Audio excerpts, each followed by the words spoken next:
গল্পতরু চ্যানেলে আপনাদের সাথে আছি আমি রাজ। পড়ছিলাম থিবো মেরিসের একটি আত্মোন্নয়নমূলক লেখা ডোপামিন ডিটক্স। পড়ছি এর দ্বিতীয় ও শেষ পর্ব। দ্বিতীয় পর্বটি শুরুর আগে আপনাদেরকে অনুরোধ করছি, আজকের লেখাটি আপনার জীবনে যদি কাজে লাগাতে চান, লেখাটি শোনার আগে আপনি খাতা কলম নিয়ে বসতে পারেন এবং কিছু নোট নিতে পারেন, যেটা হয়তো জীবনে কাজে লাগবে। শুরু করছি আজকের পর্ব। ডিটক্সের উপকারিতা। বিভিন্ন ধরনের ডোপামিন ডিটক্স এবং তাদের উপকারিতা। এখন পর্যন্ত আমরা যা দেখেছি, আপনি কঠিন পরিশ্রম শুরু করতে পারছেন না, তার মূল কারণ অতিরিক্ত উদ্দীপনা, ইংরেজিতে যেটিকে বলা হয় ওভার স্টিমুলেশন। এটা সমাধান হতে পারে আপনি যদি এই উদ্দীপনার মাত্রা কমাতে পারেন, আর এই জন্যই ডোপামিন ডিটক্স দরকার। ডোপামিন ডিটক্স কি? ডোপামিন ডিটক্সকে আমরা এভাবে বলতে পারি, আসল কাজ সম্পন্ন করার জন্য বা এটা মোকাবেলা করার জন্য উদ্দীপনা কমিয়ে ওভার স্টিমুলেশন প্রতিহত করার প্রক্রিয়া। কুইক ডিসক্লেমার: ডোপামিন ডিটক্স আসলে বিজ্ঞানসম্মত নয়, কারণ এটার মানে দাঁড়াচ্ছে আপনি শরীরে অনেক বেশি ডোপামিন ক্ষরণ করছেন। আসল সত্য হচ্ছে, আপনি যখন ওভার স্টিমুলেটেড বা অতি উদ্দীপ্ত হন, তখন একই পরিমাণ ডোপামিন ক্ষরণ হতে আপনার বেশি উদ্দীপনা বা স্টিমুলেশন দরকার পড়ে। ডোপামিন ডিটক্স স্টিমুলেশন কমিয়ে আগের প্রাকৃতিক অবস্থা ফিরিয়ে আনে। যখন আপনার আগের চেয়ে কম স্টিমুলেশন লাগবে, তখন চ্যালেঞ্জিং, বিরক্তিকর, দুরূহ ও সময় সাপেক্ষ কাজগুলো আকর্ষণীয় মনে হবে এবং মোকাবেলা করতে সহজ হবে। এখন দেখা যাক কি কি ধরনের ডোপামিন ডিটক্স আছে। এই বইয়ে আমি স্বতন্ত্র 3 ধরনের ডোপামিন ডিটক্সের কথা বলবো। 48 ঘন্টার সম্পূর্ণ ডোপামিন ডিটক্স, 24 ঘন্টার ডোপামিন ডিটক্স, আংশিক ডোপামিন ডিটক্স। চলুন প্রত্যেকটা প্রক্রিয়ার ব্যাপারে গভীরভাবে আলোচনা করা যাক। 48 ঘন্টার সম্পূর্ণ ডোপামিন ডিটক্স। এটি সবচেয়ে চাহিদাজনক ডোপামিন ডিটক্সের ধরন। এর ভিত্তি খুবই সহজ। আপনাকে সম্পূর্ণ 48 ঘন্টার জন্য সব ধরনের বহিঃস্থ স্টিমুলেশন বা উদ্দীপনা থেকে দূরে থাকতে হবে। এটা করতে পারলে আপনি আপনার সামগ্রিক উদ্দীপনা সরিয়ে আবার আগের অবস্থায় ফিরে আসতে পারবেন। আপনি আগের চেয়ে শান্ত হবেন এবং গুরুত্বপূর্ণ কাজে ফোকাস করতে বা মন দিতে পারবেন। সব বহিঃস্থ উদ্দীপনার উৎস বলতে আমি বুঝিয়েছি নিচের এই জিনিসগুলো আপনার জীবন থেকে 48 ঘন্টার জন্য সরিয়ে ফেলতে হবে: ড্রাগ অথবা অ্যালকোহল খাওয়া, এক্সারসাইজ, ইন্টারনেট, মুভি, গান, মনকে শিথিল করে যেসব, ওসব বাদ দিয়ে, ফোন, সোশ্যাল মিডিয়া, চিনি অথবা প্রক্রিয়াজাত খাবার এবং ভিডিও গেমস। এই প্রত্যেকটি কাজ একটা আরেকটার চেয়ে বেশি আপনার মাঝে উদ্দীপনা ঘটাতে পারে। এখন আপনি ভেবে অবাক হতে পারেন, এই সবই যদি আমি বাদ দিয়ে দিই, তাহলে এর বদলে আমি কি করব? এখানে কিছু পরামর্শ দেয়া হলো। মননশীল চিন্তা নিয়ে হাঁটতে বের হওয়া, কিছু লেখালেখি করা, ধ্যান করা বা আরামদায়ক কিছু করা, সচেতনতা অনুশীলন করা, পড়াশোনা করা উদ্দীপক ব্যতীত, স্ট্রেচিং, ব্যায়াম করা। আপনারা দেখতেই পাচ্ছেন 48 ঘন্টার ডোপামিন ডিটক্স নিবিড় এবং অনেক কঠিন মনে হতে পারে, কিন্তু এর চেয়েও কঠিনতর কিছু আছে। আমার এক বন্ধু, যার নাম নিলস, একটা 10 দিনের মেডিটেশন বা ধ্যানের জন্য প্রস্থান করেছিল। এটার নাম বিপাশনা প্রস্থান। এই 10 দিনে অংশগ্রহণকারীদের যা করতে হতো: সম্পূর্ণ নীরবতা বজায় রাখা, কারো সাথে চোখাচোখি করা বা অঙ্গভঙ্গি নিষিদ্ধ, কোনো ধরনের শারীরিক সম্পর্ক নিষিদ্ধ, শারীরিক ব্যায়াম নিষিদ্ধ, ধূমপান, মদ্যপান বা কোনো ওষুধ সেবন নিষিদ্ধ, ফোন, ইন্টারনেট বা বাইরের কোনো সংযোগ নিষিদ্ধ, সঙ্গীত বা লেখাপড়া এড়িয়ে চলা, ছবি তোলা বা ভিডিও করা থেকে বিরত থাকা। এসবের তুলনায় 48 ঘন্টার ডোপামিন ডিটক্স তো সহজ, তাই না? নিলস তার অভিজ্ঞতা বিস্তারিতভাবে নিচের এই আর্টিকেলে লেখেন: my 10 days silent Vipassana meditation retract experience, NJLIFEHACKS.com। 24 ঘন্টার ডোপামিন ডিটক্স। এই ধরনটা 48 ঘন্টার ডোপামিন ডিটক্সের মতো হলেও সংজ্ঞা অনুযায়ী সংক্ষিপ্ত। এটা যেমন সহজ, তেমনভাবে এটা কম কার্যকর। মনে রাখুন, আপনার উদ্দীপনার স্বাভাবিক মাত্রায় ফিরে আসার জন্যে এটা কয়েকদিন নিতে পারে। আংশিক ডোপামিন ডিটক্স। এটার চাহিদা কম হলেও এটা বেশ কার্যকর হতে পারে যদি আপনি দীর্ঘ সময় ধরে এটা মেনে চলতে পারেন। আপনার জীবনে সবচেয়ে বড় উদ্দীপনার অপসারণের মধ্য দিয়ে এটা হতে পারে।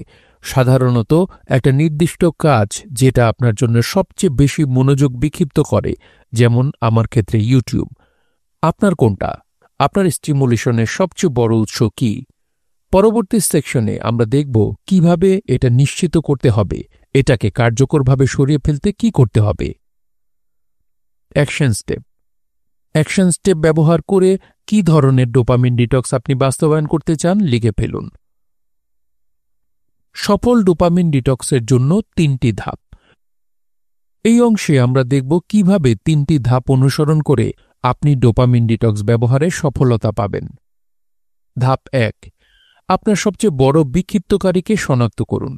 সফল ডোপামিন ডিটক্স বাস্তবায়ন করার প্রথম ধাপ হচ্ছে আপনাকে যা সবচেয়ে বেশি প্রলুব্ধ করে ও বিক্ষিপ্ত করে তা চিহ্নিত করা। এটা করার জন্য কাগজ কলম হাতে নিন। 2টি কলাম তৈরি করুন, পারি ও পারি না। অ্যাকশন গাইডও ব্যবহার করতে পারেন।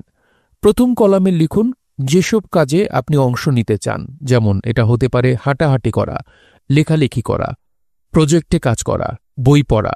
দ্বিতীয় কলামে লিখুন যেসব জিনিস যা ডোপামিন ডিটক্সের সময় এড়িয়ে চলতে চান, যেমন এসব হতে পারে ইউটিউব দেখা, মেইল চেক করা অথবা সোশ্যাল মিডিয়া ব্যবহার করা। এটা তৈরিতে সাহায্যের জন্য নিজেকে নিচের প্রশ্নগুলো করুন।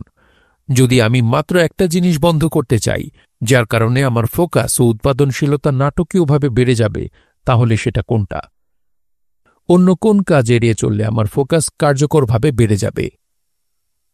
যতক্ষণ না নিজে সন্তুষ্ট হচ্ছেন, নিজেকে এই প্রশ্নগুলো করতে থাকুন।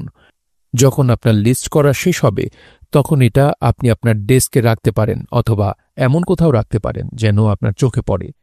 এটা আপনাকে ভালোভাবে স্মরণ করিয়ে দেবে কোন কাজ আপনাকে এড়িয়ে চলতে হবে। ধাপ 2, ফ্রিকশন যোগ করুন। সাধারণভাবে বললে, যে কাজ অর্জন করা যত কষ্ট তা তত কম করতে ইচ্ছা হয়, আবার কম কাজ করলে কঠিন জিনিস অর্জন করা কঠিন। এ কারণে আপনার পরিবেশকে নতুন করে সাজিয়ে নিতে হবে যেন আপনার জন্য অবাঞ্ছিত আচরণে জড়িয়ে পড়া কঠিন হয়, পাশাপাশি পছন্দের কাজগুলো সহজভাবে পরিচালনা করতে পারেন। আপনি কোন অভ্যাস বা কাজ এড়াতে চান সেটি দেখুন আর নিজেকে প্রশ্ন করুন কিভাবে আরও ভালো করে ফ্রিকশন যোগ করা যায়, পরিবেশের পরিবর্তন ঘটানো যায়। উদাহরণ, যদি আপনার ফোন আপনাকে বিক্ষিপ্ত করে, সব নোটিফিকেশন বন্ধ করে রাখুন অথবা ফোনকে এয়ারপ্লেন মোডে দিন। এর চেয়ে ভালো হয় এটাকে বন্ধ করে রাখুন অথবা আলাদা রুমে রেখে দিন। যদি ফেসবুক সবচেয়ে বেশি বিক্ষেপ ঘটায়, তাহলে যতটা পারুন নোটিফিকেশন সরিয়ে ফেলুন অথবা নিউজ ফিড ইরাডিকেটর নামে অ্যাপ নামিয়ে নিতে পারেন, গুগল ক্রোমের এক্সটেনশন। যদি ঘন্টার পর ঘন্টা ইউটিউবে কাটান, তাহলে ডিএফ টিউব ব্যবহার করুন।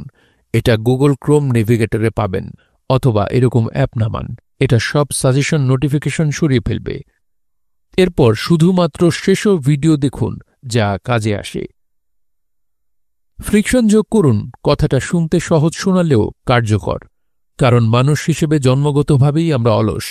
আমাদেরকে বাধ্য না করা হলে আমরা শক্তি খরচ করতে চাই না। যদি আপনাকে আপনার ফোন নিতে আরেক রুমে যেতে হয়, ফ্রিকশন 1, এটাকে আবারও চালু করতে হয়, এটাকে আবার চালু করতে হয়, ফ্রিকশন 2, এটা আপনার করতে ইচ্ছা করবে না। আমার ইন্টারনেট মডেম স্টোররুমে রাখা থাকলে এটা নিয়ে আসতে আমার যেসব কাজ করতে হয়, আমার অ্যাপার্টমেন্ট থেকে বের হতে হবে, লিফট নিয়ে 4 তলার নিচে নামতে হবে, আমার মডেমের কাছে যেতে 4টা দরজা খুঁজতে হবে, ফ্রিকশন 3, 4, 5 এবং 6। মডেম নিয়ে আবার একই কাজ করতে হবে, ফ্রিকশন 7 থেকে 12। এটাই ফ্রিকশনের ভালো ব্যাপার। যেমন আমি যখন আমার স্টোর থেকে মডেম আনার কথা চিন্তা করব, প্রথমেই আমার মন এটা করতে চাইবে না, কারণ এতে অনেক শক্তি খরচ হবে, যেটা আমার মস্তিষ্ক পছন্দ করে না। মুদ্রা কথা, আপনি আপনার অযাচিত আচরণ যত কঠিন করে ফেলবেন তত ভালো। অপরদিকে আপনি যেমন আচরণ করতে চান সেটায় যতটা সম্ভব ফ্রিকশন কমিয়ে ফেলুন। যেমন সকালে আমি লেখালেখি সহজ করার জন্য ফোন চেক করা বন্ধ করি, ইমেল দেখি না আর ওয়ার্ড প্রসেসর কম্পিউটারে খুলে রাখি। এরপর আমি একটা প্রশান্তিকর গান চালু করি এবং একটা টাইমার চালু করি। আমি ৪৫ মিনিট করে কাজ করার সেশন রাখি। এভাবে ফ্রিকশন সরিয়ে আমি মস্তিষ্কের সব উপযুক্ত পরিবেশ অর্জন করি। আমি যদি হঠাৎ গান বন্ধ করে দিই, টাইমার বন্ধ করে অন্য কাজ শুরু করি, তাহলে এটা আসলে কোনো কাজে আসবে না। আমার মস্তিষ্ক এটাকে দেখবে শক্তির অপচয় হিসেবে। অতি অবশ্যই এরপরেও আমার মাঝে গড়িমসি ভাব থাকতে পারে, কিন্তু ফ্রিকশন সরিয়ে ফেলার ফলে এবং একটা সহজ রুটিন করে ফেলার ফলে এই গড়িমসি করার সুযোগ কমে যায়। এখন আপনার পালা। কিভাবে ফ্রিকশন যোগ করে অযাচিত আচরণ থেকে মুক্তি পাবেন? পারি না লিস্টে দেখুন। প্রত্যেকটার সামনে নির্দিষ্ট কি ফ্রিকশন যোগ করতে পারবেন লিখে ফেলুন। এরপর পারি লিস্টটি দেখুন। এখান থেকে কি কি ফ্রিকশন সরিয়ে ফেলতে পারবেন তা লিখে ফেলুন। ধাপ ৩। সকালে প্রথম যে কাজটি করবেন। তৃতীয় এবং সর্বশেষ ধাপটি হচ্ছে সোজা কথায় শুরু করা।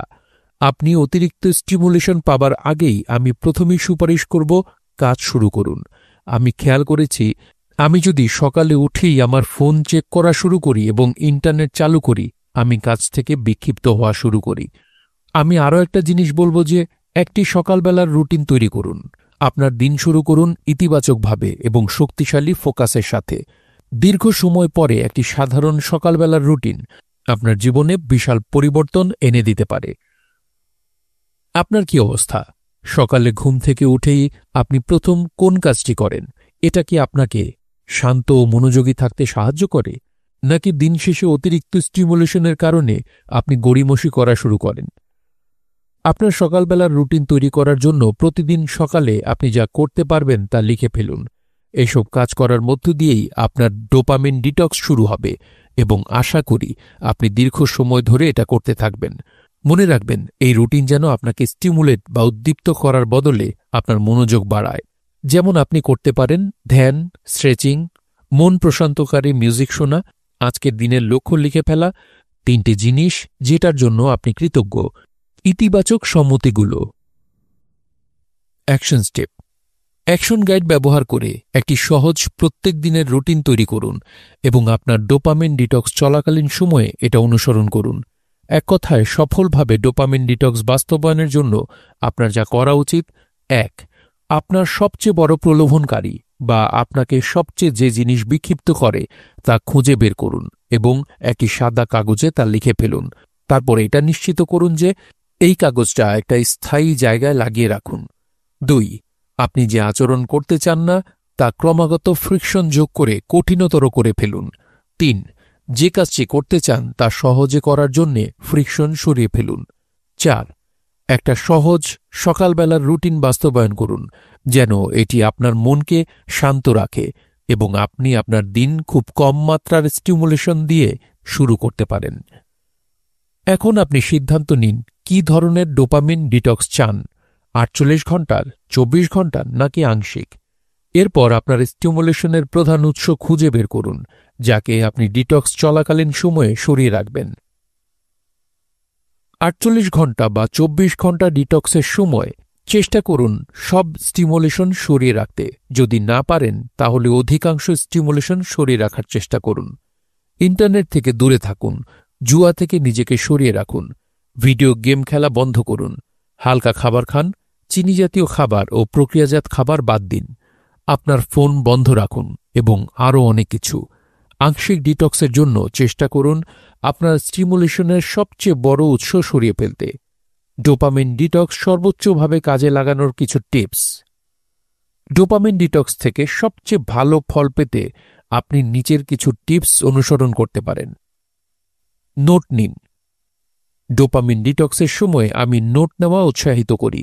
আপনি যদি অস্থিরতা অনুভব করেন, লিখে ফেলুন। যদি আপনার কাছে মনে হয় ফোন চেক করে দেখতে ইচ্ছা করছে বা ভিডিও দেখতে ইচ্ছা করছে, তাও লিখে ফেলুন। এটা করার মাধ্যমে আপনি ধরতে পারবেন আপনার স্টিমুলেশনের সবচেয়ে বড় উৎস কী, আরও বুঝতে পারবেন আপনার মস্তিষ্ক কিভাবে কাজ করছে। জীবনে প্রতিফলন। যখন আমরা ক্রমাগতভাবে ব্যস্ত থাকি ও অতিরিক্ত স্টিমুলেটেড থাকি, আমরা এটা থেকে সরতে ব্যর্থ হই। ছোট জিনিস দেখতে গিয়ে মাঝে আমরা বড় জিনিস দেখতে পারি না। আপনার ডোপামিন ডিটক্স ব্যবহার করুন যেন আপনি জুম আউট করতে পারেন, অর্থাৎ খুঁটিনাটি থেকে আমরা যেন সার্বিকভাবে বিষয়টা দেখতে শিখি। এটা করার জন্য। জীবনের লক্ষ্যের প্রতিফলন ঘটান। কোন সব লক্ষ্যের পেছনে আপনি ছুটছেন, এসব কি আপনার জন্য সঠিক? প্রত্যেক দিন কি আপনি সেগুলোর দিকে একটু একটু করে এগুচ্ছেন? যদি এগোতে থাকেন, তাহলে কি আপনি সেখানে যথাসময়ে পৌঁছাতে পারবেন? আপনার সময় কিভাবে ব্যয় হচ্ছে মূল্যায়ন করতে শিখুন। প্রত্যেক দিন কি আপনি উৎপাদনশীল থাকতে পারছেন? আপনি যেসব জায়গায় সময় ব্যয় করছেন, সেসব কি আপনার কাজে আসছে? জানতে হবে কোন কাজ বা প্রজেক্টে আপনার আসলেই ফোকাস করা উচিত, কোন কাজ আপনার এখনই বন্ধ করে দেওয়া উচিত। আত্মপ্রতিফলন। আপনি জীবনে যা হতে চেয়েছিলেন সেখানে কি আপনি আছেন? আত্ম উন্নয়নের জন্য নিজের ভেতরের কোন কাজগুলো আপনার করা দরকার? সমস্যার সমাধান করুন। যদি আপনার কোনো সমস্যা বা উদ্বেগ থেকে থাকে তা লিখে ফেলুন। পাশাপাশি এর সম্ভাব্য সমাধান কি হতে পারে সেটাও লিখুন। আপনার চিন্তা কাগজে কলমে লিখে ফেললে আপনার মনকে তা সাজাতে সাহায্য করবে এবং স্বচ্ছতা আনবে। এসবের কারণ হচ্ছে, যে চিন্তা আপনার মাথাতেই থেকে যায় সেটা নিয়ে আপনি প্রতিক্রিয়া দেখাতে পারেন না। সেসব চিন্তা নিয়ে আপনার গভীরভাবে ভাবতে হবে। অপরদিকে সেসব খাতায় লিখে ফেললে সেসব শক্তিশালী ও আরও স্থায়ী হবে। এটা আপনাকে পরিষ্কারভাবে চিন্তা করতে সাহায্য করবে। আপনি আপনার চিন্তা নিয়ে শপথবদ্ধ হলে সেসবের প্রতি আপনি সহজেই মূল্যায়নশীল হবেন। আমি সব সময় একটি কাগজ কলম হাতে নিয়ে আপনাকে প্রশ্নগুলোর উত্তর দিতে উৎসাহিত করি। অতি উদ্দীপনা ঘটায় এসব জিনিস না থাকলে আপনি নিরুদ্বেগ ও শান্ত থাকবেন। এর ফলে আপনার অন্তর্দৃষ্টি গড়ে উঠবে। আপনার ভয়গুলো খুঁজুন। সর্বশেষ, উদ্দীপনার পেছনে আমাদের কখনো শেষ না হওয়া ছুটে চলার কারণ থাকে আমাদের ভয়গুলো থেকে মুখ লুকিয়ে রাখা। ব্যস্ত থাকার কারণে আমরা আমাদের অপ্রিয় অনুভূতিগুলোর পাশাপাশি আমাদের ভয়ঙ্কর সত্যগুলো থেকে পালিয়ে বাঁচতে পারি। আপনি যদি এসব নিষ্ক্রিয়কারী চিন্তা বা ভেতরে থাকা ভয় লক্ষ্য করতে থাকেন, সেসবও লিখে ফেলুন। কাজ করুন এবং গড়িমসি করাকে জয় করুন। ডোপামিন ডিটক্সের অন্যতম উদ্দেশ্য হচ্ছে আপনার স্টিমুলেশনের মাত্রা কমিয়ে আপনাকে মূল কাজ শেষ করার জন্য অনুপ্রাণিত রাখা। এই অংশে আমরা দেখব কিভাবে আপনি গতিশীলতা বজায় রেখে গড়িমসি করার প্রবণতা জয় করবেন। আপনার দিনের পরিকল্পনা সাজান। দিনে কি করবেন এই অভিপ্রায় বা ইচ্ছা আপনার উৎপাদনশীলতা বাড়ানোর একটা কার্যকর উপায়। যখন আপনি প্রতিদিন সিদ্ধান্ত নেবেন আপনি আসলে দিন শেষে কি অর্জন করতে চান, আপনি তখন আপনাকে বিক্ষিপ্ত করে তোলার ঝুঁকি কমিয়ে ফেলবেন। আপনার যত বেশি অভিপ্রায় বা ইচ্ছা থাকবে তত ভালো করবেন। দিনের পরিকল্পনা এই কারণগুলোর জন্য গুরুত্বপূর্ণ। ১. কোন কাজগুলো গুরুত্বপূর্ণ এবং কোন কাজগুলো নয়, এটা পরিষ্কারভাবে জানার একটা সুযোগ পান। ২. এটা আপনার মনকে বিক্ষিপ্ত থাকার সম্ভাবনাসমূহ কমিয়ে দেয়, কারণ আপনি আসলে জানেন আপনাকে কি করতে হবে, আর আপনি এক কাজ থেকে অন্য কাজ খুবই মসৃণভাবে এবং কোনো ধরনের বিক্ষেপ ছাড়াই করতে পারবেন। ৩. আপনি কম চাপ অনুভব করবেন এবং নিজের উপর নিয়ন্ত্রণ আসবে। আপনার চারপাশের পরিবেশের উপর প্রতিক্রিয়াশীল হবার বদলে আপনি সক্রিয়ভাবে আপনার লক্ষ্যের দিকে এগোতে থাকবেন। যেভাবে আপনার দিনের পরিকল্পনা সাজাবেন। আপনার দিনের পরিকল্পনা সাজাতে কোনো অভিনব কৌশলের দরকার নেই। এর বদলে আপনি একটা গোপন কৌশল অবলম্বন করতে পারেন, যেটা আসলে কেউই মনে রাখে না: কাগজ ও কলম। সহজভাবে লিখে রাখুন আজকের দিনে আপনি কি মূল কাজগুলো করতে চান। এরকম ৩ থেকে ৫টা কাজ আদর্শ। এগুলোকে গুরুত্ব অনুযায়ী সাজান এবং আপনার প্রথম কাজ শুরু করুন। প্রথম কাজ শেষ হলে পরেরটা শুরু করুন। এভাবে পুনরায় করতে থাকুন যতক্ষণ না আপনার লিস্টের সবগুলো মূল কাজ করা শেষ হয়। এখানে যেসব জিনিস বিবেচনায় রাখবেন, নিশ্চিত করবেন যে এই সবই মূল কাজ যা আপনার জন্য দৃশ্যমান পরিবর্তন আনতে পারে। আপনার আসল কাজ কোনটা এটা জানার জন্য নিজেকে নিচের প্রশ্নগুলো করতে পারেন। যদি আজকে আমাকে একটা কাজ করতে হয়, তাহলে কোনটার প্রভাব সবচেয়ে বেশি হবে? যদি আপনি এখনও নিশ্চিত না থাকেন, তাহলে নিজেকে এই প্রশ্ন করুন: ১ মাসের ছুটিতে যাবার আগে আমাকে যদি একটা মাত্র কাজ শেষ করতে হয়, তাহলে সেটা কোনটা হবে? আপনি খেয়াল করে দেখবেন আপনার জন্য যে কাজটা করা সবচেয়ে গুরুত্বপূর্ণ, সেই কাজটি আপনি সবচেয়ে কম করতে চান। বস্তুত এর কারণ সেগুলো করা চ্যালেঞ্জিং। আবার সম্ভবত আপনি জানেন না কোথা থেকে শুরু করা দরকার, অথবা সেসব আসলে অনেক বিরক্তিকর, কিন্তু ডোপামিন ডিটক্স আপনার এই কাজগুলোই সহজে মোকাবেলা করতে আপনাকে সাহায্য করবে। মনে রাখবেন যে আপনি এই পদ্ধতি ব্যবহার করেই সাপ্তাহিক, পাক্ষিক, মাসিক বা বাৎসরিক লক্ষ্য নির্দিষ্ট করতে পারবেন। আমি আরও বলবো, কিছুটা দূরদর্শী হন। এটা হতে পারে 5 বছরের অথবা 10 বছরের জন্য পরিকল্পনা। অবশ্যই এটা সবসময় নিখুঁত হবে না, কিন্তু একটা জিনিস অনুসরণ করে যাবার সহজ ধারণা বিশাল পার্থক্য তৈরি করবে। স্বল্প সময়ের লক্ষ্য নির্ধারণ করুন। এটাতে কৌশলগত পরিবর্তন আনুন, যেন আপনি দীর্ঘস্থায়ী লক্ষ্যের দিকে পৌঁছতে পারেন। যেমন, আমি যদি আগামী 90 দিনের মাঝে একটি বই লিখতে চাই, একটা লক্ষ্য হবে আউটলাইন বা রূপরেখা তৈরি করা, আরেকটা লক্ষ্য হবে বইয়ের খসড়া তৈরি করা। আর পুরোপুরিভাবে লক্ষ্যে পৌঁছানোর জন্য আমি প্রত্যেক দিনের জন্য নির্ধারণ করে ফেলব কতগুলো করে শব্দ লিখব। Action step. অ্যাকশন গাইড ব্যবহার করে অথবা আলাদা পৃষ্ঠায় আপনার প্রতিদিনের এবং সপ্তাহের লক্ষ্যগুলো লিখে ফেলুন। প্রত্যেকদিন সকালে একটি প্রধান কাজ করার পরিকল্পনা করুন। উৎপাদনশীলতা বাড়ানো নিয়ে হাজার হাজার বই রয়েছে, কিন্তু কাজে আসার মতো মূলনীতি আসলে অল্প সংখ্যক। আমি বিশ্বাস করি সবচেয়ে গুরুত্বপূর্ণ হচ্ছে আপনার প্রধান কাজ কোনটা তা খুঁজে বের করা এবং সকালবেলার প্রথম কাজ হিসেবে সেটাকে মোকাবেলা করা এবং ক্রমাগতভাবে সেটা করে যাওয়া। যদি আপনার হাতে কখনো শেষ না হওয়া কাজের লিস্টও থেকে থাকে, তাও দেখবেন সেসব কাজের মাঝে কিছু কাজ থাকবে যেগুলো আসল। আর এইসব আসল কাজ শেষ করতে পারলে দেখবেন আপনার উৎপাদনশীলতা ধীরে ধীরে আকাশ ছুঁতে চাইবে। সেসব শেষ না করা পর্যন্ত আসলে কিছুই কাজে আসবে না। উৎপাদনশীলতার মূল বিষয় 3টা শব্দে বলা যায়। 1. ফোকাস বা মনোযোগ। 2. ধারাবাহিকতা। 3. প্রভাব। 1. ফোকাস। এটা আপনার মনোযোগ ধরে রাখার সামর্থ্যকে বোঝায় এবং কাজের সময় সব ধরনের বিক্ষিপ্ততা ও গড়িমসি থেকে আপনাকে সরিয়ে রাখে। 2. ধারাবাহিকতা, যা হচ্ছে আপনার মূল কাজ প্রতিদিন, সপ্তাহের পর সপ্তাহ, মাসের পর মাস বা বছরের পর বছর করতে পারার অভ্যাস গড়ে তোলা। 3. প্রভাব, যার অর্থ আপনার আসল কাজ খুঁজে বের করা, অর্থাৎ যে কাজগুলোতে আপনার জীবনে দীর্ঘস্থায়ী সাফল্য আসে এবং যতটা সম্ভব সেসব নিয়ে কাজ করা। উৎপাদনশীলতা বলতে তখন আমরা আপনার জীবনে সবচেয়ে প্রভাব ফেলা কাজগুলোর প্রতি অবিচল মনোযোগকে বুঝব। এখন দেখা যাক আপনার দিনের সবচেয়ে গুরুত্বপূর্ণ কাজের জন্য আপনার মনোযোগ ধরে রাখতে নির্দিষ্টভাবে কি করতে পারছেন। লেজার রশ্মির মতো ধারালো মনোযোগ গড়ে তুলুন। আপনার উৎপাদনশীলতা বাড়ানোর জন্য সবচেয়ে গুরুত্বপূর্ণ হচ্ছে আপনার ফোকাস বা মনোযোগ লেজারের মতো ধারালো বানানোর ক্ষমতা অর্জন করতে হবে। প্রতিদিন মাত্র ৪৫ মিনিট আপনার যে কাজ করা দরকার সেটার প্রতি মনোযোগ দিন।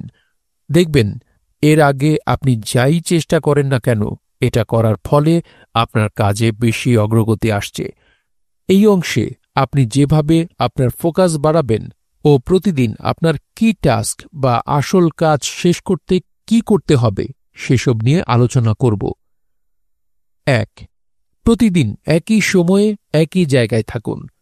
আমরা আগেই বলেছি, প্রতিদিনের একটা সহজ রুটিন আপনার মানসিক অবস্থা ঠিক রাখতে আপনাকে সাহায্য করবে, আত্মনিয়ন্ত্রণ আনবে এবং আপনার স্টিমুলেশন কমাবে। এর ফলে কাজ শুরু করা সহজ হবে। একটা জিনিস আপনার রুটিনকে শক্তিশালী করতে পারে, সেটা হচ্ছে প্রতিদিন একই জায়গায় একই সময়ে থাকা।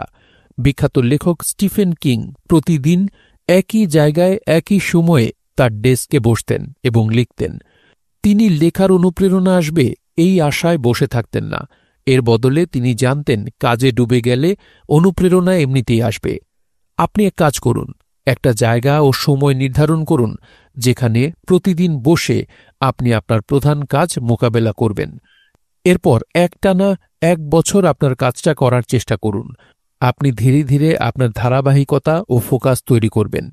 মনে রাখুন, উৎপাদনশীলতা আপনার সবচেয়ে প্রভাবশালী কাজগুলোর উপর ফোকাস এনে ক্রমাগতভাবে সেটা করে যাওয়া ছাড়া আর কিছুই না।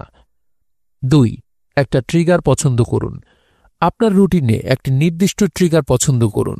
এটা হতে পারে 1 কাপ চা বানিয়ে আপনার ডেস্কে বসা, অথবা হতে পারে আপনার মেডিটেশন সেশন শেষ করা। এমন কোনো ট্রিগার খুঁজে নিন যা আপনার মনকে শান্ত করবে। যখন আপনি রিল্যাক্স থাকবেন, আপনি দেখবেন কাজ শুরু করা সহজ। আপনার কি অবস্থা? কোন কাজ দিয়ে আপনি আপনার রুটিন শুরু করতে চান? 3. শুরু করুন। একবার আপনার রুটিন বানানো হয়ে গেলে আর ট্রিগার খুঁজে পেলে আপনি শুরু করে দিন। আপনি যদি অল্প কয়েক মিনিটের জন্য আপনার টাস্ক বা কাজ শুরু করে চালাতে পারেন, আপনি এটা চালিয়ে নেওয়ার জন্য যথেষ্ট গতিশীলতা পাবেন। আপনার হয়তো ফ্লো বা প্রবাহ কথাটার সাথে পরিচয় আছে। ফ্লো এটা নাম দিয়েছিলেন মিহালি নামের একজন সাইকোলজিস্ট। তিনি এটাকে একটা মানসিক অবস্থা বলেছেন।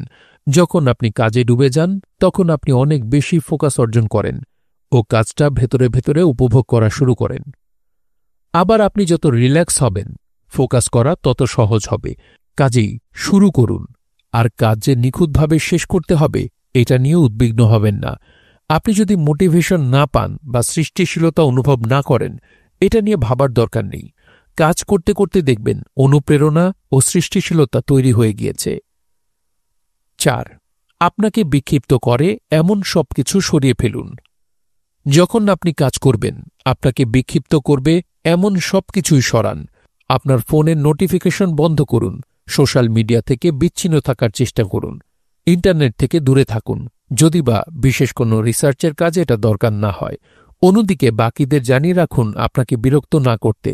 আপনি যত বেশি এসব বিক্ষিপ্তকারী জিনিস হতে মুক্ত থেকে কাজ করার চর্চা করবেন, আপনার মনোযোগ তত শক্তিশালী হবে। 5. বাধা মুক্ত থেকে কাজ করুন।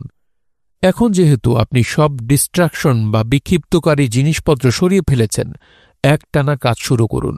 আমি সুপারিশ করব ৪৫ মিনিট সর্বোচ্চ একটানা নিবিড়ভাবে কাজ করতে থাকুন।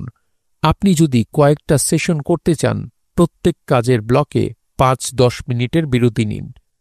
উপরের ৫টা ধাপ অনুসরণ করলে আপনার মনোযোগ ও উৎপাদনশীলতা বাড়বে।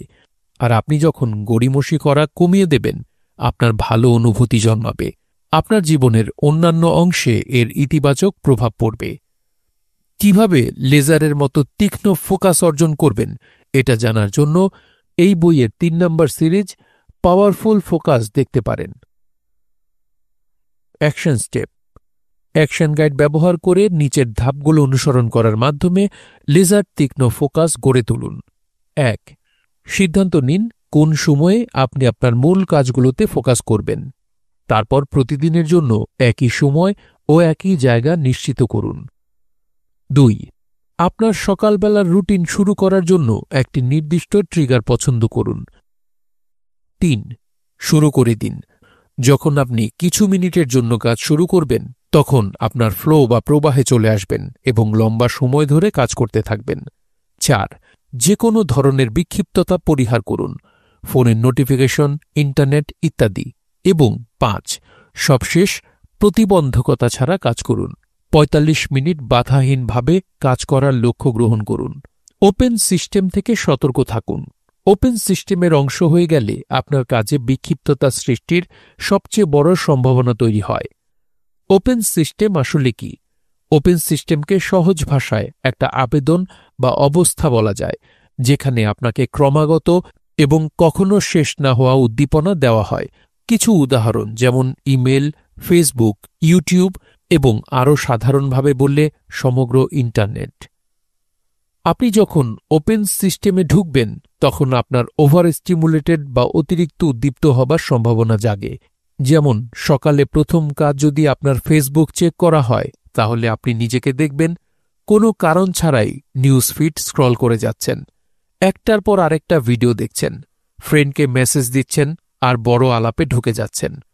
যখন আপনি ফেসবুকটা বন্ধ করে দিবেন, আপনি দেখবেন অতিরিক্ত স্টিমুলেটেড হয়ে গেছেন আর আপনার কাজ শুরু করতে কষ্ট হচ্ছে। এই কারণেই আপনাকে ওপেন সিস্টেমে ঢোকা থেকে নিজেকে আটকাতে হবে। আর যদি ঢুকেই পড়েন, এর ঝুঁকি সম্পর্কে আপনাকে বুঝতে হবে। ওপেন সিস্টেমে আসলে কোথাও পৌঁছানোর উপায় নেই। আপনি যে শেষ করবেন এমন কোনো পয়েন্ট নেই, এবং আপনি বিক্ষিপ্ত হবেন এমন অসীম সংখ্যক রাস্তা সেখানে আছে। ফলে আপনি প্রতিদিন আপনার কয়েক ঘন্টা সময় অপচয় করেন। সংক্ষেপে, ওপেন সিস্টেম ডিস্ট্রাকশন বা বিক্ষিপ্ততা তৈরি করে। এর বদলে আপনি ক্লোজ সিস্টেম ডিজাইন করার চেষ্টা করুন। ক্লোজ সিস্টেম কি? এই সিস্টেমগুলোতে আসলে বিক্ষিপ্ততার কোনো সুযোগ নেই, ফলে তারা আসলে শুধুমাত্র আপনার কাজ করতে আপনাকে বাধ্য করে। যেমন কিছু উদাহরণ: এক্সেল স্প্রেডশিট, ওয়ার্ড ডকুমেন্ট অথবা পাওয়ার পয়েন্ট প্রেজেন্টেশন। এই দিনগুলোতে আমার কম্পিউটারে যে কোনো কাজ শুরু করার আগে আমি যে বইয়ের কাজ করছি সেই ফাইল ওপেন করার চেষ্টা করি। আমি ফোন চেক করা বাদ দিয়ে দিই। অন্য কথায়, আমি আমার দিন একটা ক্লোজ সিস্টেম দিয়ে শুরু করি, আর আপনাকেও এমন করতে বলছি। যখন আপনি আপনার দিন ক্লোজ সিস্টেম দিয়ে শুরু করবেন, তখন আপনি অতিরিক্ত স্টিমুলেটেড হওয়া থেকে বিরত থাকতে পারবেন, যেটা আপনার জন্য চ্যালেঞ্জিং কাজ করা সহজ করে ফেলবে। আর যদি আপনি প্রতিদিন এটা করেন, আপনি ভালো অনুভব করবেন এবং আরও কাজ করতে চাইবেন। কাজেই গড়িমসি জয় করা ও উৎপাদনশীল হওয়ার সম্ভবত সবচেয়ে বড় সিক্রেট বা গোপন রহস্য হচ্ছে আপনার দিন ক্লোজ সিস্টেম দিয়ে শুরু করুন। এর মধ্য দিয়ে আপনি অগণিত বিক্ষিপ্ততা থেকে বাঁচতে পারবেন। মনে রাখবেন, সকালে আপনি প্রথমেই যে কাজটা করেন তা আপনি যা ভাবেন তার চেয়ে অনেক অনেক গুরুত্বপূর্ণ। একটা ছোট্ট সিদ্ধান্ত আপনার সারাদিনের উৎপাদনশীলতায় নাটকীয় প্রভাব ফেলতে পারে। অ্যাকশন স্টেপ: অ্যাকশন গাইড ব্যবহার করে আপনাকে বিক্ষিপ্ত বা ডিস্ট্র্যাক্ট করে। এরপর এমন কিছু ওপেন সিস্টেমের উদাহরণ লিখুন। এরপর আপনার প্রোডাক্টিভিটি বাড়াতে একটি ক্লোজ সিস্টেম যা আপনি বাস্তবায়ন করতে চান তা লিখুন। ডোপামিন রিল্যাপস থেকে বাঁচুন। অভিনন্দন, আপনি মাত্র একটি ডোপামিন ডিটক্স শেষ করেছেন, আর এখন আমি বাজি ধরে বলতে পারি আপনি আগের চেয়ে রিল্যাক্স হয়েছেন এবং আপনার দিনের উপর আগের থেকে বেশি নিয়ন্ত্রণ এসেছে। কিন্তু এরপর কি? যদি আপনি যত্নশীল না হন, এটা ফিরে আসা অনিবার্য। পুরাতন স্বভাব সহজে মরে না। এ কারণে এই সেকশনে আমরা নির্দিষ্ট কিছু জিনিস আলোচনা করব, যেন আপনি কখনো শেষ না হওয়া স্টিমুলেশন লুপ বা প্যাচের ফিরে আসা থেকে বাঁচতে পারেন। চলুন শুরু করি। ১. যখন পুনরায় ফিরে আসবে তখন সতর্ক হন। স্থায়ী পরিবর্তন ঘটানোর চাবিকাঠি হচ্ছে আত্মসচেতনতা। রিল্যাক্স কমিয়ে ফেলা বা পরিহার করার প্রথম ধাপ হচ্ছে আপনি যে ওভার স্টিমুলেটেড হচ্ছেন তা খেয়াল করা। যখন আপনি কোনো গুরুত্বপূর্ণ কাজ করতে সংগ্রাম করছেন, কিছুক্ষণের জন্য থামুন। আপনার প্রতিদিনের রুটিন পুনরায় বিবেচনা করুন। সত্যি বলতে, আপনার সম্ভবত কিছু দিন, সপ্তাহ বা মাস পরেই রিল্যাপস হবে, এবং এটা পুরোপুরি স্বাভাবিক। আমি নিজেকে দেখি, কিছু সময়কাল ধরে আমি অনেক বেশি ফোকাসড থাকি, আবার কিছু সময়কাল থাকে আমি এত বেশি অতিরিক্ত স্টিমুলেটেড আর অস্থির থাকি যে আমার যে কোনো কাজ শেষ করতে অনেক সংগ্রাম করতে হয়। ২. আপনি ও আপনার মনের সাথে যুদ্ধ বুঝতে শিখুন। যখন এটা আপনার সাথে হবে, তখন চাবিকাঠি হচ্ছে এটা মেনে নেওয়া ও নিজেকে দোষী না ভাবা। নিজেকে কষ্ট দিয়ে আপনি সফল প্রতিদিনের রুটিন বানাতে পারবেন না। এটা আপনার জন্য খারাপ হবে, এটার ভেতরেই বাস করবেন না। নিজেকে অপরাধী ভাবার বা লজ্জা পাবার কিছু নেই। সহজভাবে আপনার রুটিন পুনরায় শুরু করুন এবং প্রতিদিন একই সময়ে একটানা করুন। ৩. দুনিয়া আপনার বিপক্ষে বুঝতে শিখুন। আজকের দুনিয়ায় মনোযোগ ধরে রাখা অবিশ্বাস্যভাবে কঠিন। এর কারণ সবাই আমাদের মনোযোগ আকর্ষণের চেষ্টা করে যাচ্ছে, এবং আমি শুধু আমাদের পরিবারের সদস্য, বন্ধু অথবা সহকর্মীদের কথা বলছি না। আমি বলছি বিপণনকারী, ইউটিউবার অথবা ব্লগারদের কথা। আজকাল আগের যে কোনো সময়ের চেয়ে অনেক কোম্পানির সবচেয়ে বড় ইনকামের উৎস হচ্ছে লোকজনের মনোযোগ আকর্ষণের ক্ষমতা।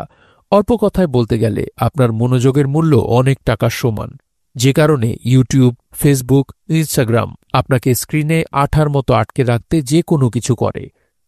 যাই হোক, আপনার ফোকাস বা মনোযোগ আপনার জন্য অনেক দামি। যখন আপনি আপনার ফোকাস পুনরুদ্ধার করে এটাকে জীবনের সবচেয়ে বড় লক্ষ্য অর্জনে কাজে লাগাতে পারবেন, আপনার জীবনে আমূল পরিবর্তন আসবে। আপনার ফোকাসকে বড় কাজের দিকে ধাবিত করে আপনি আরও বেশি টাকা কামাতে পারবেন, আর এটাকে অর্থপূর্ণ কাজের দিকে ঘুরিয়ে দিয়ে আপনি আগের চেয়ে ভালো থাকবেন। যেমন বলা যায়, পরিবারের সাথে সময় কাটানো অথবা আপনার প্রিয় শখ নিয়ে ব্যস্ত থাকা। আমার পয়েন্ট এটাই, পৃথিবী আপনার বিরুদ্ধে কাজ করছে। আপনার মনোযোগ ছিনিয়ে নেবার জন্য কেউ না কেউ আছেই।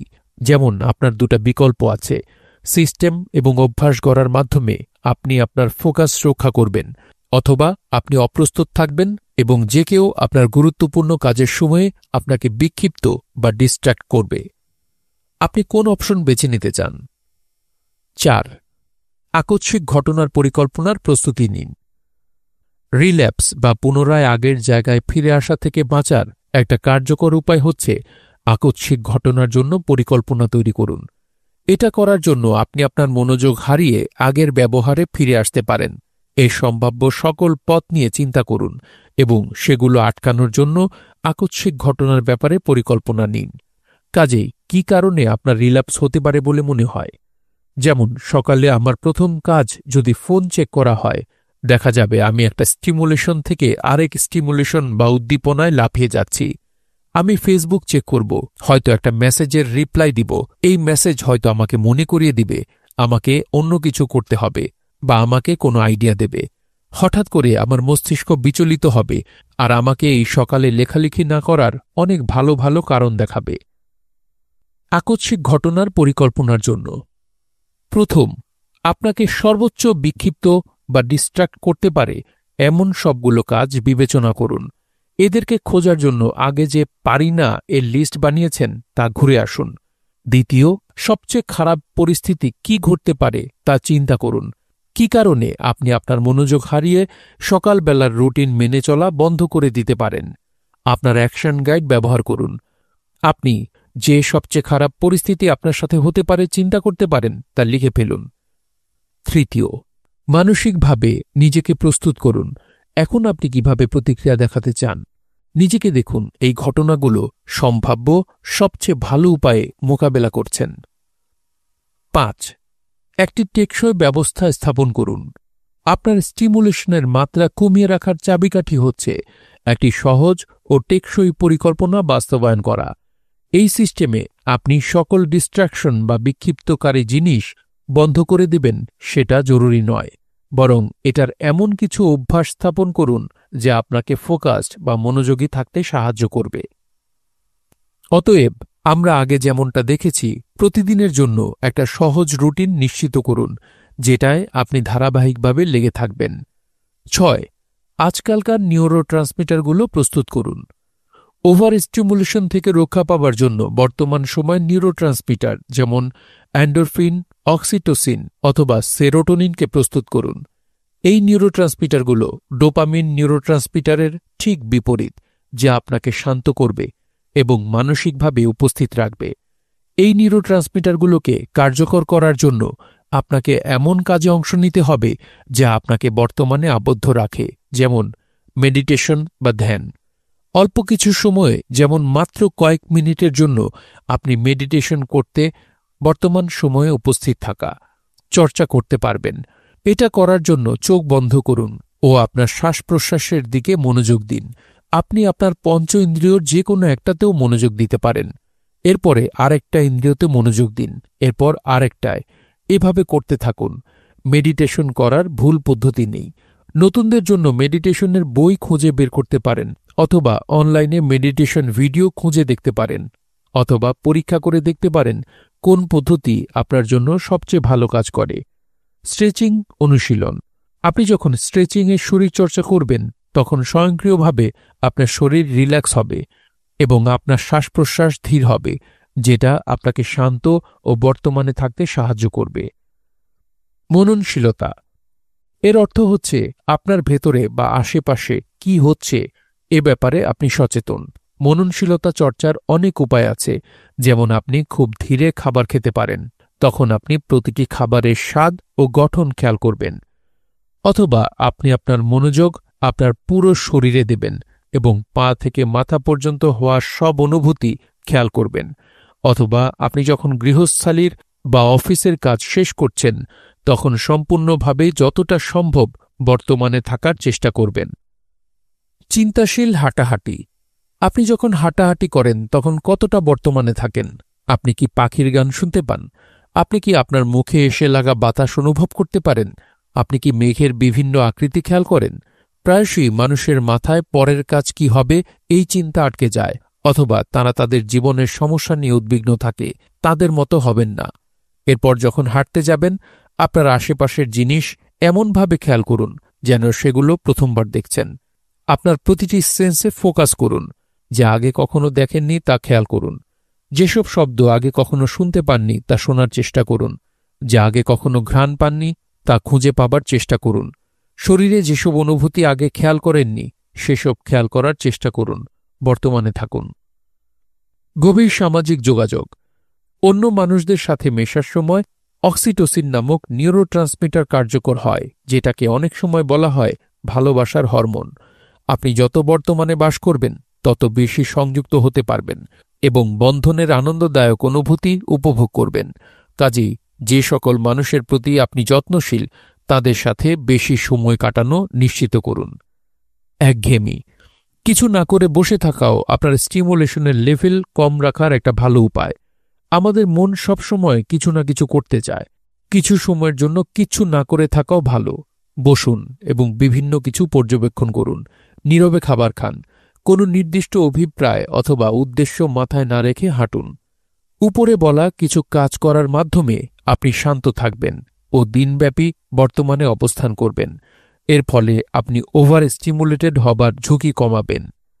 আপনার কি অবস্থা? আপনার প্রতিদিনের রুটিনে আপনি কি কার্যক্রম বাস্তবায়ন করতে চান? Action step. আপনার অ্যাকশন গাইড ব্যবহার করে শান্ত ও ফোকাসড থাকার জন্য অন্তত একটি কাজ যা আপনি প্রতিদিন করতে চান তা লিখে ফেলুন। 30 দিন চ্যালেঞ্জের জন্য অঙ্গীকার করুন। ডোপামিন ডিটক্স থেকে উপকার পাবার জন্য আমি আপনাকে একটা সহজ রুটিন বাস্তবায়ন করতে উৎসাহিত করছি এবং আগামী 30 দিন এই রুটিনে লেগে থাকুন। এটাকে 30 দিনের চ্যালেঞ্জ হিসেবে নিন। যখন আপনি ডোপামিন ডিটক্স শেষ করবেন তখন তা আপনাকে পুরাতন অভ্যাসে প্রত্যাবর্তন করা থেকে বিরত রাখতে সাহায্য করবে। অন্যদিকে আপনি এই সিরিজের অন্য বইগুলো পড়তে পারেন, যেহেতু আপনি আপনার ফোকাস ও উৎপাদনশীলতা বাড়িয়ে নেবার জন্য যাত্রা শুরু করেছেন।